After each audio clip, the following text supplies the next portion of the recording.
Great to be here. I work at the BTO and not surprisingly, I mainly work on birds. So it's really refreshing for me to have an opportunity to talk about bats, which are really very much a hobby for me. So what I'd like to introduce is a project that I helped set up this last year called the Norfolk Bat Survey, and involved a whole range of organisations. So involved UEA, Hawke and Owl Trust, Wildfowl Wetlands Trust, the local record centre, a whole load of organisations here, and I'll come on to how each of these is involved in a bit. But before I launch into discussing my project, I thought it would be really useful to look at the National Bat Monitoring Programme and large-scale monitoring of bats. And this is something that I put together with the Bat Conservation Trust. What we've been doing is carrying out a critical review of how well the National Bat Monitoring performs. How can we develop it in the future? What are the kind of limitations? And in terms of existing monitoring, you've got the field survey. Whoop, didn't mean to do that. Technology. You've got the field survey, where they cover about 500 sites in the UK, and they use very simple detectors, heterodyne detectors, where you try and tune it into the right frequency of the bat. And in terms of how well you can identify species, BCT feel that common and soprano pip to some degree, although there's a bit of confusion there on occasions. There's a targeted survey for Nethusius pipistrelle. Nocturne and serotine, they felt were monitored to some degree. They thought there was a bit of confusion in terms of identification of some of those two species. And then there's a waterway survey, where you walk a linear feature waterway, and anything with a white stomach, they take to be a Dorbenton's bat. Then you've got roost count, maternity roosts, and monitoring of hibernation sites. And there's a number of species here which, again, are monitored. There's a few difficulties with these in that it's a small number of sites which are monitored in terms of the roosts, and they're normally artificial sites, so they're not necessarily representative of roosts in the wider landscape. So it's quite difficult to infer what's happening to trends in the wider landscape. And then there's more intensive trapping of particular species. So there's been a Bechstein survey. There's going to be more work looking at whiskered brants. Alcathoe, which is only discovered in the UK in 2010, as a new species. It's one of these cryptic species which acoustically looks really similar to Myotis and to whiskered and brant's bat, and it was completely overlooked in the UK until 2010. And people are starting to find it's much more widespread than was originally, well, hadn't been reported in the UK, but now thought to be more widespread than people believed, well, a year or so ago. And then at the end, you've got the IBATS programme, and this is driving linear features. So you're driving roads in your car, you've got a detector, a time expansion detector, and recording everything that passes. This is really good for getting large-scale distributional data, and you can pick up a load of species. The downsides are you're driving linear features, so some bats avoid linear features, some like going along roads or along hedgerows. But also, you're driving with your lights on, and some species don't like light, so they'll avoid your car. Other species like light, so you're probably getting a biased sample of the different species there. So it does appear that our understanding of bats, to some degree, is being hindered, or has been hindered, by the difficulty of distinguishing different species of bats. Also the expertise required to do so, and where you can get sound recordings, high quality sound recordings, the time consuming process of actually working through lots of sound recordings to work out what species you had. In the past few years, there's been quite a lot of advances in technology which now allow you to collect large volumes of data, acoustic data, to analyze these using computer algorithms. And potentially, you've got the makings of a system to provide robust and representative assessment of species that are present. The main downside of this is the equipment at the moment is quite expensive. And for the Bat Conservation Trust, how do you involve large numbers of people when you've got to pay a minimum of £1,000 to get a detector that does the job? So there is a kind of real issue here.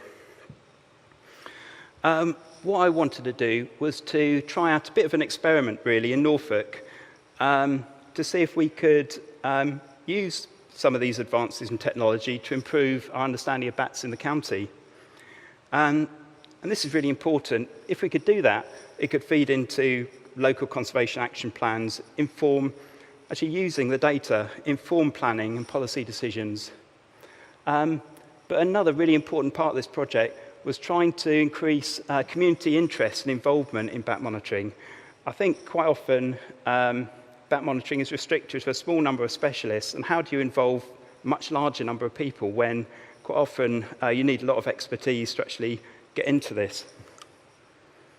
So just to give a bit of background, a couple of years ago I set up a project called the Big Norwich Bat Project, and as the name suggests, it focused on an area of Norwich of about 200 square kilometres. And the aim of this project was to try and survey as many, these are 1 kilometre squares on the map, about 200 of those, try and survey a single point within as many of these 1 kilometre squares as possible. And having hardly any time myself, I got 2 master's students who are absolutely brilliant. They have kind of 4 or 5 months and they can work full-time on a project. And these are at UEA. And every night they were moving a detector around to a different point. And what they did, we encouraged people to contact us who are interested in having a detector in their garden. And they just let these 2 girls into their garden, onto their land, if they're a business. And they'd set up a detector called a static detector, which is just left outside all night. And every time a bat passes, it automatically triggers and records and saves a little recording to a memory card inside. So in terms of the people taking part in the project, letting these girls onto their land, it was very easy for them. And in return, people would get a feedback of what was recorded and what time different species passed over their garden. So at the end of 2012, the girls had covered 167 of the 1 kilometre squares in that kind of wider Norwich area. And this is really very much a snapshot. So it's just a single night, single point within as many of those 1 kilometre squares as possible. And we repeated it this year with 2 new master students, and we got 100% coverage of that area. So a lot of data. And in terms of that first year, generated about 31,000 recordings were looked at, covering a load of species. As you might expect, common pipistrelle, most common species. I think common and soprano made up about 95, 96%, and then noctule seemed to be pretty widespread in that kind of Norwich area, and then a load of other species at lower densities. And these are pretty awful maps, but this is noctule, and every point is where a detector was left out. And the size of the dot is the number of recordings, some number of bat passes as a measure of relative abundance. And you can start to see certain areas of Norwich for noctule. The waterways, kind of floodplain areas seem particularly good for the species. You're still picking it up in very built-up areas in the city centre, but only a small number of bat passes. And I can look at another species, barbastelle, none recorded in the built-up area, but then you're getting odd records elsewhere in the kind of more rural areas. And this is often regarded as a kind of woodland species, ancient woodland species, and quite nice to record in this area. So this got me thinking. There seemed to be a very large number of people who knew nothing about bats, who let us on their land. A lot of them are really excited about what was actually in their garden or on their land.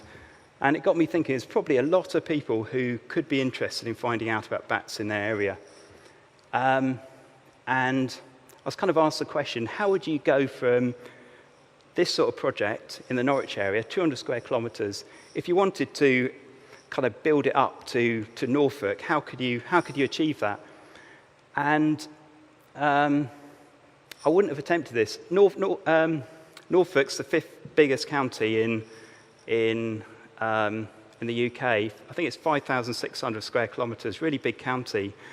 How do you achieve this with very little funding, effectively? And what I did was put together a funding proposal with MBIS, the local record centre in Norfolk, and we put in for a DEFRA local fund for recording, and we got some funding for equipment, which was really good, about 10 detectors, passive detectors that could be used for the project. And I put in for a bit more funding from the People's Trust, and they put in another, effectively another 10,000, so we could get 19 detectors with that. The next challenge was, okay, we've got 19 detectors. How do we make the most of it? How do we try and get large coverage of Norfolk? And what I needed to do, I knew I needed to get these detectors out to the different parts of Norfolk. And I started to have a think. And I started speaking to people, and I set up a load of what are called bat monitoring centres. And these are places that they're like community centres, organisations that can host a detector, and then anyone can book a detector out for a few days, borrow it, return it, hopefully. And it's just a way of trying to get this kind of large coverage.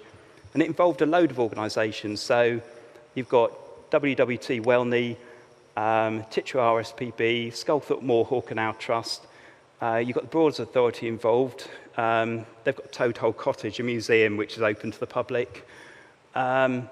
You've got the National Trust, so Oxburgh Hall, Sheringham Park, and then a load of local libraries. Local libraries are really good. They're open set hours.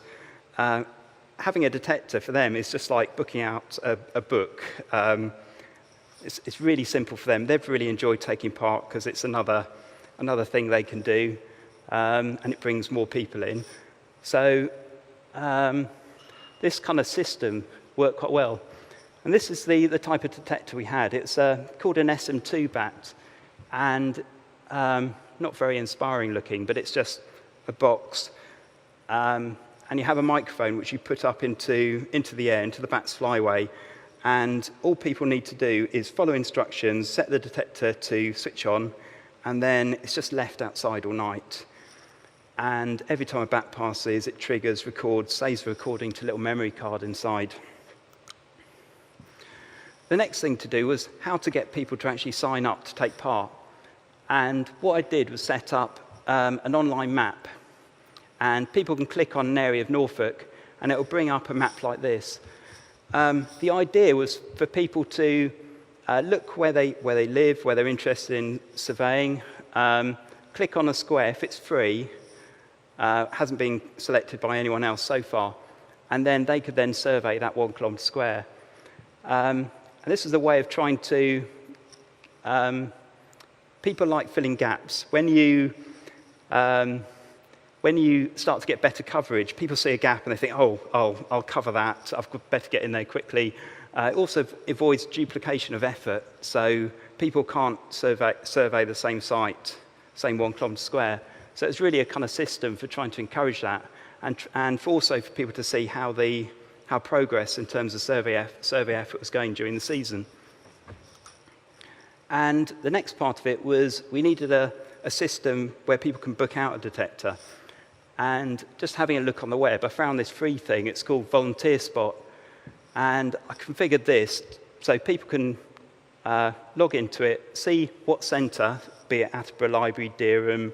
There's another centre I forgot to mention, Dinosaur Venture. They love bats, so they had a detector.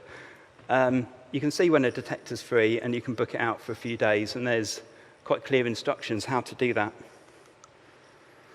The other part to it was having a website to actually host this, and we set this website up that I found quite important, the Facebook and Twitter for promoting the survey and getting the message out there. And I'm really bad. I've never used Twitter, but I had someone I work with who just volunteered to do this. I'm really bad, I should do, but I could see that it's a really valuable way of getting messages out there to lots of people. The other important thing was trying to work out how much effort do you need to put in to work out what bats are actually there. And I worked at a load of sites, putting out multiple detectors over multiple nights. And what I was finding, over 4 nights, each one of these lines is a detector, and you've got number of species against number of nights.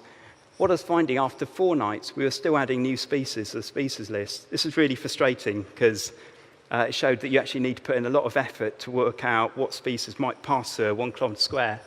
So I looked at the only data set that I had, which was a really big data set, which is for my garden, which is actually quite a nice area for bats.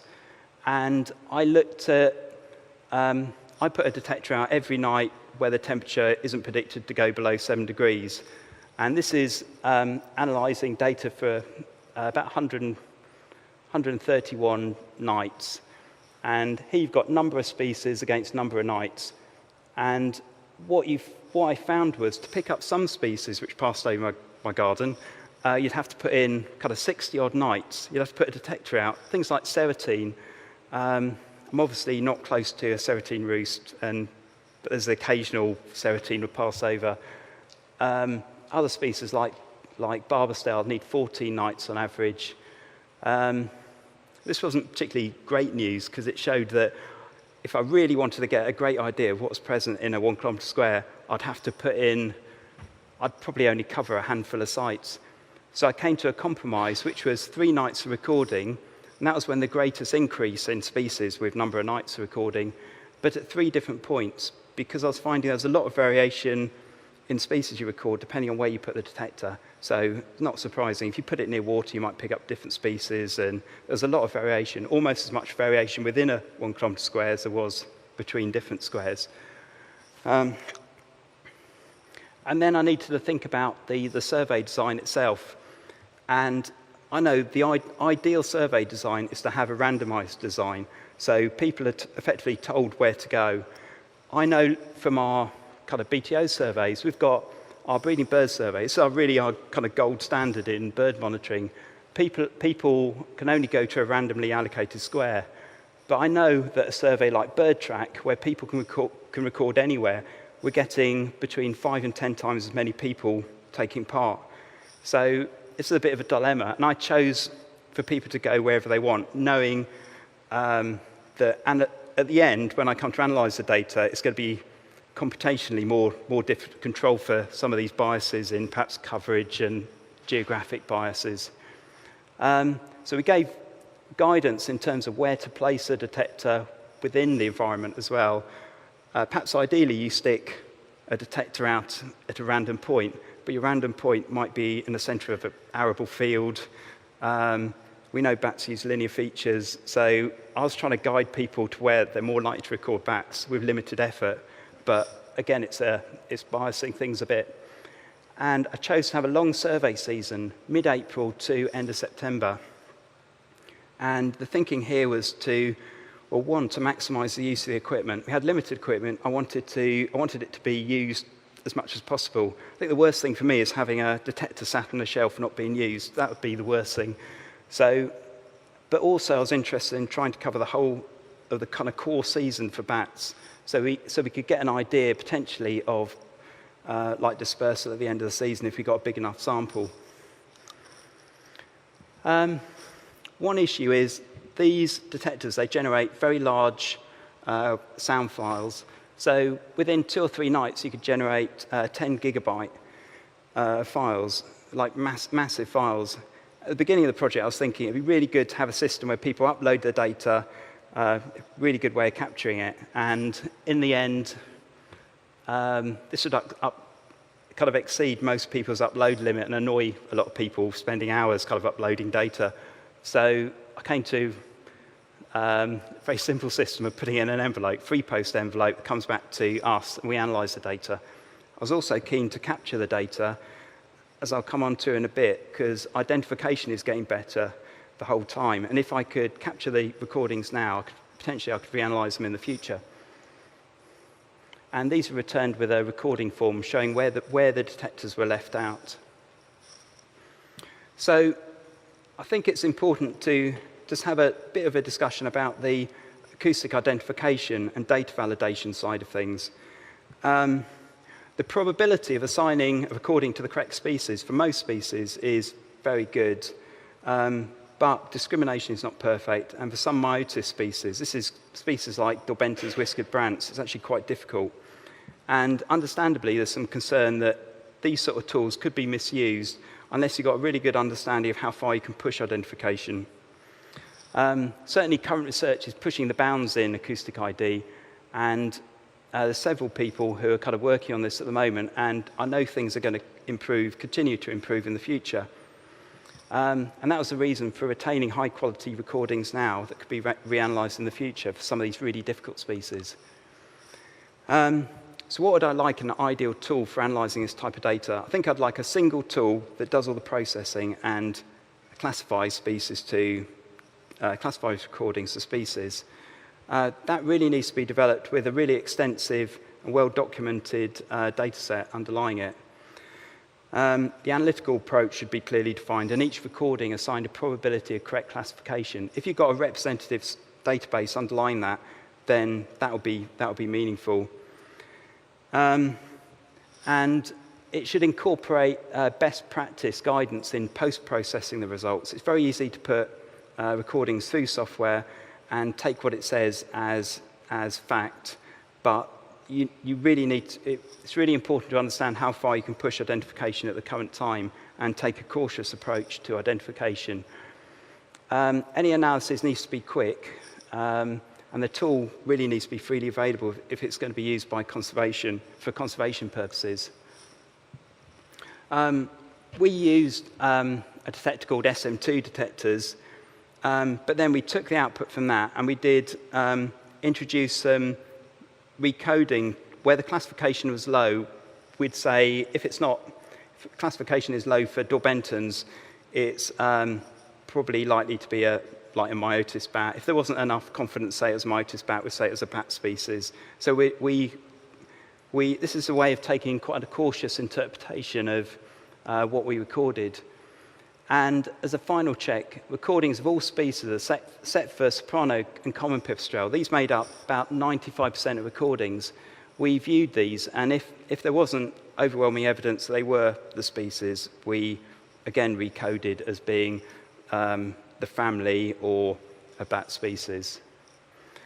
I think the reason we didn't do this for soprano and common pip, apart from being like over 95% of the recordings, was classification. They're quite characteristic in their echolocation. Discrimination at the current time is really good, so I'm not too worried if less than 1% of my commons are classified as soprano in error. But I am worried if I'm trying to suggest a scarcer species is present when it's not actually present. So this is a system for trying to reduce the amount of work, the kind of time input, but get as robust kind of output out as possible. A really important part of the project was people who are taking part is to get them feedback. And I set up a system where we could get feedback certainly within a week of people taking part. And they'd get a summary very similar to this, saying how many recordings of each species, what the different kind of sonograms, what the different sounds look like at different species. And to enable this, this is a script which takes the output out from the analysis, and it's just a press of a button really, and it would generate something like this. But I felt it was really important to give something that was personalized, but with minimum kind of time input. So the coding automatically looks at what species we're recording and pulls in the right sonograms. And then quite early in the project, people would come back to me and say, what time did the barbastelle fly over my garden, or stuff like that. So I then added, for every recording, I would add a line saying what time it flew over, the name of the recording, what species, and so forth. Some people would end up with, if they had very large numbers of bats, like they'd end up with 100 pages of kind of text. No one actually complained they had too much information, but maybe they thought it, but no one actually complained they got too much information on bats. So in terms of survey coverage, we had about 350 people take part to survey 448 1 km² across Norfolk. That's 1,300 odd points, complete nights of recording, resulting in over 250,000 bat recordings we analysed. We think this is probably the largest county level project of its type. So in terms of the recordings, common and soprano pipistrelle, most common species, make up over 96% of the recordings at the top there. Things like common pipistrelle recorded on 94% of squares. This is really good because pretty much wherever you put a detector, people are going to get something back. If they put it in, like in the work in the centre of Norwich, we're finding like common pip and soprano pip, people get something from taking part, which is really handy. And then, like the third most common species, commonly reported species, was kind of noctule, our largest bat. But those are the sort of figures involved. So in terms of how this relates to the number of records generated normally, I think there's about just over 7,000 records of any bat that the local record centre has got on bats of any species, covering 679 tetrads. In this survey, we generated about 260,000 records, effectively, over 744 tetrads. The other thing that I really liked about this project was it was definitely working with a new kind of pool of volunteers. So this is largely non-bat specialists, and it included a whole range of communities, so involved schools, church groups, local businesses, farming communities, like wildlife groups, whole load of different groups. Most of these people had never taken part in any survey before, so I found this really encouraging. And we can look at the kind of breakdown of different species. As I said, common and soprano pipistrelle, the most common species, recorded in over 96% of, made up over 96% of the recordings. But then you're picking up scarcer species like Nethusius pipistrelle. So several hundred recordings, but makes up a tiny proportion of the total, about 0.1%. So you've got a map for soprano pipistrelle. Bigger the dot, more recordings. Because the effort is standardized, it could be regarded as a measure of relative abundance if you control for kind of temperature and environmental conditions. So this is going to be really interesting, having a closer look at this data in a bit. And then things like Nethusius pipistrelle, I think it's less than 10 records a year normally for Norfolk. And although there's not a massive amount of kind of recordings here, I think there's something like 500 recordings. You can start to see certain areas like the Broads. It's just areas where there's big areas of water that this species is particularly fond of. So the Broads seems good. And then early and late in the season, at the coast, North Norfolk coast, we're picking up individuals. And I need to look more closely at this, but it seems that these are probably migrants at either end of the kind of seasons. And then you've got the kind of the big bats, the kind of the noctule, serotine, liselers. So liselers was the scarcer species we recorded. I think we had about 100 recordings of liselers in Norfolk, mainly from, as people would expect, from the kind of the Thetford, kind of Suffolk border. Noctule, our third most common species, but only made up about 1% of the total recordings. And serotine, again, about 0.2% of the total recordings. But something like serotine, you can see very low density, but it's quite a widespread species in the county. And again, there's certain clusters of areas that look particularly good for this species. And then we've got our very cryptic or quiet bats like brown long-eared. They have to almost hit the detector to trigger it. They're really, really quiet. And so Barbastale recorded on about 0.39% of the total recordings. Brown long-eared, a bit more abundant. Daubenton's whiskered brants, for the time being, we're grouping those together, but this is something we'll be able to kind of push identification a bit further, hopefully, in the future. and natteras, which are a bit easier to identify than the other myotis. So something like barbastale, a widespread species, but again at low density. This only makes up 0.1% of the total records that we got. But you can see it is really, really widespread in the county. And there's certain areas, but there's certain areas that appear particularly good for the species. One thing I was really keen to do was to look at this data at the end of the season and think, if we were to continue this, if we were to get people to go back to the same points, what level of change in bat populations could we detect over time? So I carried out a power analysis and to do this, and calculated the current rate of coverage, which we should be able to detect a contraction range of 25% or less for 5 of these species at the current level survey effort. So it actually includes the 4 priority species listed under the UK BAP, so soprano, pip, noctule, brown long-eared and barbastale, but we could also detect that level of change if we continue the survey over time. However, if we could just over double survey coverage, if we get more people to take part in the future, get better coverage, it would be really good to aim for trying to cover 20% of Norfolk each year.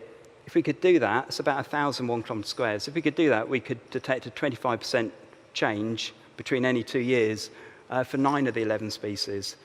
So that's all species apart from liselers and whiskered and brants.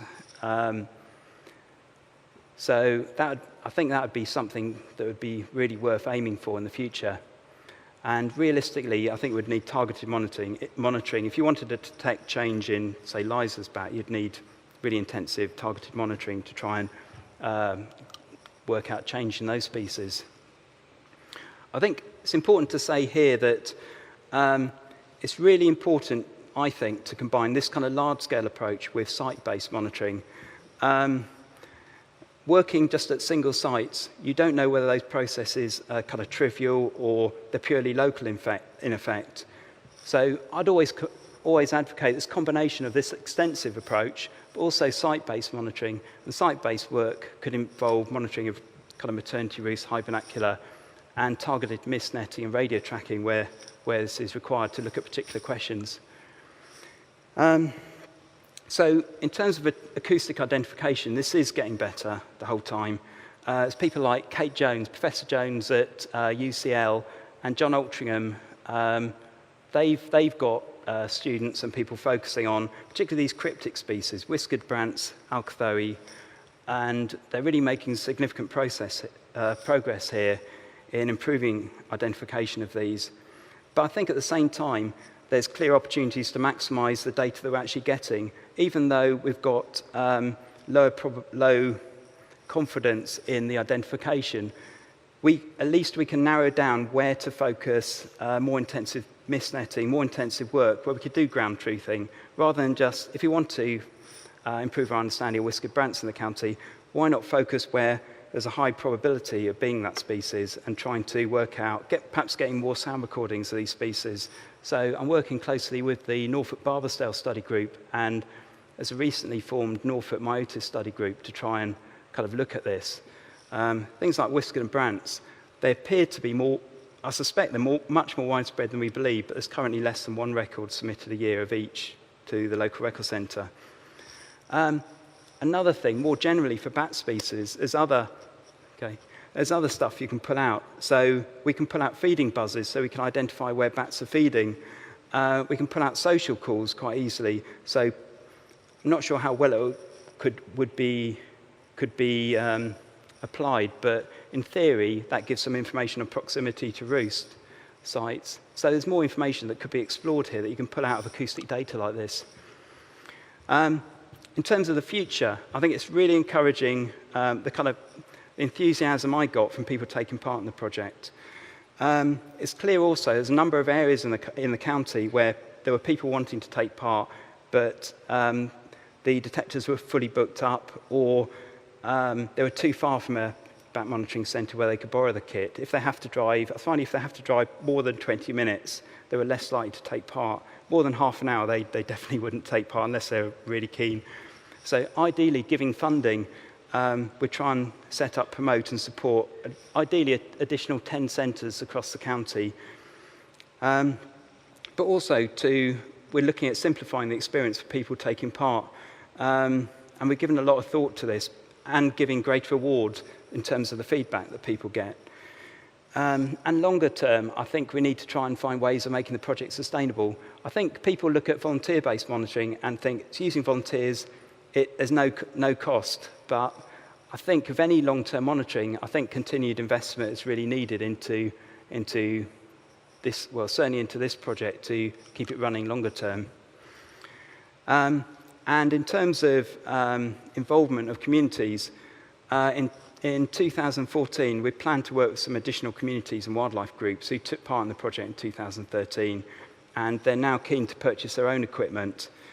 And what they're going to do, they'll effectively have ownership for their project for their area, but they could take advantage of the system we've set up to analyse the data, get feedback. So we effectively gain by getting better coverage, but they have their own project, their own ownership of a project in their area. And relevant to Suffolk, we're hoping to work with the Breckland Society, who would like to buy their own kit. But there's a few other organisations and societies in Norfolk who are going to take part this year and have their own equipment, which is really good. In terms of the planned outputs, I think really important for continuing this project is its ability to show its worth. It really needs to show that it can improve our understanding of bats for the benefit of conservation, improve decision making, and potentially to feed into policy relevant research. There's no point in collecting data if it's not going to be used effectively. It really needs to kind of be used. And thanks to a follow-on grant from the People's Trust for Endangered Species, we're going to be carrying out a critical evaluation of the data now in terms of how well we can predict species distributions, relative abundance, and to look at some of the questions relating to fine-scale requirements of bats, which we hope to publish later this year. And at the moment, we're putting out, writing a summary paper on the project, which will go in British Wildlife in April. So, in terms of the conservation value, it gathers more data on species distribution, and I'd argue, how can you conserve a species if you don't know where it is or what species you've got to some degree? Because you've got standardised effort, putting out detectors for complete nights, you've got to measure relative abundance, and this needs more work. How far can we push this relative abundance number of bat passes? Obviously, you can have the same bat passing twice, and this is something I'm going to kind of have a look at in a bit more detail now. Potentially, we can look at feeding areas because we can put out feeding buzzers quite easily. We can look at social calls, we can pull those out. And potentially we can, if we were to continue this, we can look at change, we can detect 25% decline, contraction in range of 5 species, and potentially it could be a monitoring program for Norfolk. And really important, hopefully we can now use this to look at particular questions, and a copy of the data is already being used by the Record Centre, and the Norfolk Barbastale Study Group have got a copy of the Barbastale data that they're using. So for me, that's a really important thing to make sure the data's being used. Oh. And that's it. Thanks.